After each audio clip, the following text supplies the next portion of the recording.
અને હવે વાત કરીશું આપણા રાજ્યની ગુજરાતની અને ગુજરાતમાં ફરી એકવાર માવઠાની ઘાત।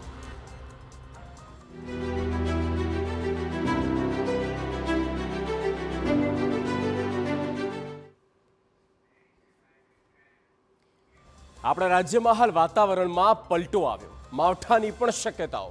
ઉત્તર ગુજરાતમાં કમોસમી વરસાદ થઈ શકે, અનેક શહેરોમાં હાલ વાદળછાયું વાતાવરણ જોવા મળી રહ્યું છે। માવઠાની શક્યતાઓથી ખેડૂતોની મુશ્કેલી વધી। જો કમોસમી વરસાદ ત્રાટકશે તો ધરતીપુત્રોને થઈ શકે છે મોટું નુકસાન।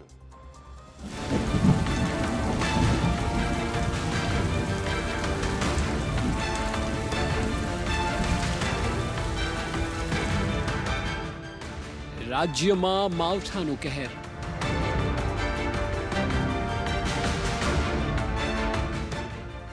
ખેડૂતોની વધી ચિંતા।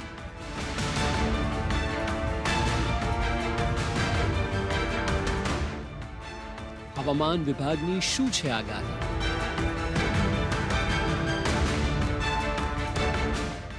ગુજરાતના હવામાનમાં વહેલી સવારથી જ એકાએક પલટો આવતા અનેક જિલ્લાઓમાં શિયાળાની વચ્ચે ચોમાસા જેવો માહોલ સર્જાયો હતો। ખાસ કરીને દક્ષિણ ગુજરાત અને ઉત્તર ગુજરાતના સરહદી વિસ્તારોમાં ગાઢ વાદળોની વચ્ચે હળવાથી મધ્યમ વરસાદ નોંધાયો। ડાંગ, મહીસાગર, અરવલ્લી અને છોટાઉદેપુર જિલ્લામાં વહેલી સવારથી જ પવન સાથે વરસાદી ઝાપટા પડ્યા હતા। આ અણધાર્યા ફેરફારને કારણે સમગ્ર પંથકમાં તાપમાનનો પારો ગગડ્યો છે અને હવામાં ભેજનું પ્રમાણ વધતા ઠંડીનું જોર પણ વધ્યું છે।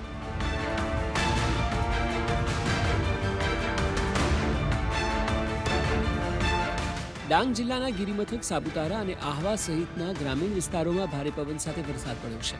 બીજી તરફ મહીસાગર જિલ્લાના ખાનપુર તાલુકામાં પણ કમોસમી વરસાદી ઝાપટા પડ્યા હોવાના અહેવાલ છે। આ સમયે ખેતરોમાં ઘઉં, ચણા અને રાઈ જેવા રવિ પાકો તૈયાર થવાની અવસ્થામાં છે, ત્યારે પડેલા આ વરસાદથી પાકને નુકસાન થવાની ભીતિ સેવાઈ રહી છે। જો વરસાદી માહોલ લાંબો સમય ચાલશે તો પાકમાં રોગચાળો ફેલાવાની શક્યતાને પગલે જગતનો તાત ભારે મુશ્કેલીમાં મુકાયો છે।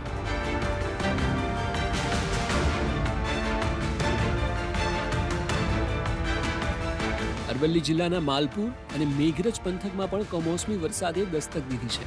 અહીં બટાકા અને ઘઉંના વાવેતરને માવઠાની માઠી અસર થવાની ચિંતા ખેડૂતો વ્યક્ત કરી રહ્યા છે। છોટાઉદેપુરના બોડેલી નગરમાં પણ વરસાદ પડતા વેપારીઓ અને પશુપાલકોની ચિંતા વધી છે। વરસાદને કારણે ઘાસચારો પલળી જવાથી પશુપાલકોને મુશ્કેલી પડી રહી છે।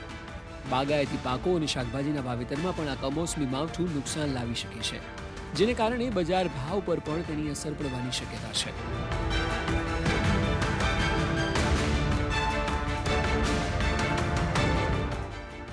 શિયાળુ પાક માટે ઠંડી અનુકૂળ ગણાય છે, પરંતુ તેની સાથે ભેજ અને વરસાદી માહોલ પાકને બગાડી શકે છે। અચાનક આવેલા વાતાવરણના પલટાથી ખેડૂતોમાં ભયનો માહોલ છે। ખેતીવાડી વિભાગ દ્વારા પણ ખેડૂતોને પાક સુરક્ષિત રાખવા માટે જરૂરી તકેદારી રાખવાની સલાહ આપવામાં આવી છે। ખાસ કરીને તૈયાર પાકને પલળતો બચાવવા અને દવાનો છંટકાવ કરવામાં સાવચેતી રાખવા જણાવાયું છે। પલટાયેલા હવામાનને કારણે હાલ તો સમગ્ર રાજ્યમાં મિશ્ર ઋતુનો અનુભવ થઈ રહ્યો છે।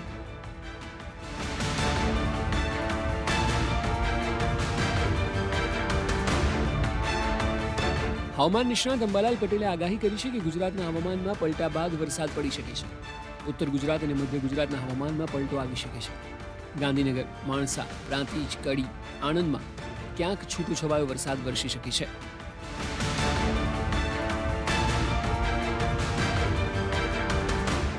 સાબરકાંઠા જિલ્લામાં સતત ત્રીજા દિવસે પણ વાતાવરણમાં પલટો જોવા મળી રહ્યો છે। જિલ્લાભરમાં વાદળછાયું વાતાવરણ જોવા મળી રહ્યું છે। શિયાળામાં પણ ચોમાસા જેવો માહોલ થઈ ગયો છે, જેના પગલે ખેડૂતોમાં ચિંતાનો માહોલ છે। ઘઉં, વરિયાળી, મકાઈ, બટાકા સહિત શાકભાજીના પાકમાં નુકસાનીની ભીતિ છે।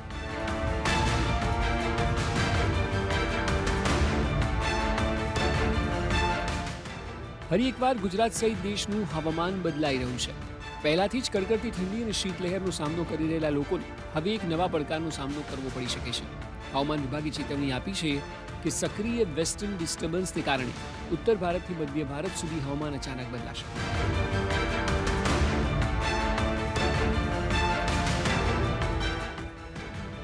જોરદાર પવન અને વીજળી પડવાની શક્યતા છે। પર્વતોમાં હિમવર્ષા સાથે ઘણી જગ્યાએ ભારે વરસાદ પડશે। મેદાની વિસ્તારોમાં ઠંડી વધુ તીવ્ર બનશે। આકાશ વાદળછાયું રહેશે અને હવામાન ઝડપથી બદલાશે। તો બીજી બાજુ ગુજરાતમાં પણ અચાનક ઠંડીમાં ઘટાડો નોંધાયો છે। આ સાથે હવામાન નિષ્ણાતોએ ગુજરાતના કેટલાક વિસ્તારોમાં માવઠાની પણ આગાહી કરી છે. આગામી 4 થી 5 દિવસ સુધી આપણા રાજ્યમાં આવી જ સ્થિતિ યથાવત રહી શકે છે. Bureau report, TV9.